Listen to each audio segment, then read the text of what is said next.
Hello students, তোমাদের সকলকে স্বাগত জানিয়ে আজকের ভিডিও শুরু করছি।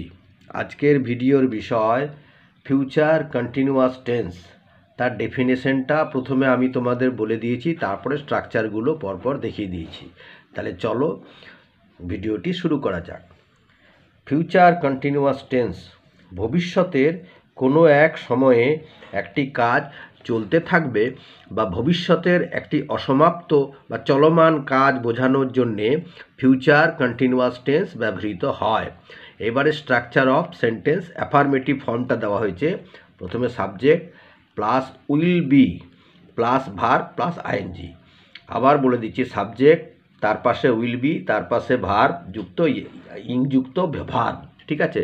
আর নেগেটিভ ফর্মটা হলো subject will not be, will বির মধ্যে নট বসে যাবে, হ্যাঁ, প্লাস ইংযুক্ত ভার্ব, মানে ভার্ব প্লাস ইং, এটা হচ্ছে নেগেটিভ। আর ইন্টারোগেটিভ ফর্মটা হলো উইলটাকে আগে বসিয়ে দিয়ে তারপরে সাবজেক্ট, তারপরে বি প্লাস ভার্ব, তার সাথে আইএনজি, ঠিক আছে। তাহলে will plus subject plus be plus ভার্বের সাথে আইএনজি।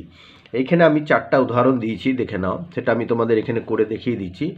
এই যে 4টা উদাহরণ দেওয়া আছে না, তুমি বইখানা মানে ভবিষ্যৎকালের ফিউচার কন্টিনিউয়াস টেন্সের সেগুলো উদাহরণ আমি দিয়ে দিয়েছি। দেখো, বলা হয়েছে যে তুমি বইখানা পড়তে থাকবে। এখানে কি দেওয়া হয়েছে? You will be reading the book.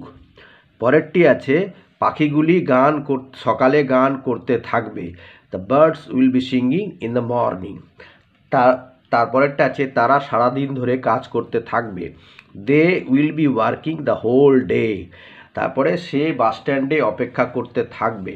He will be waiting at the bus stand, ঠিক আছে। আচ্ছা।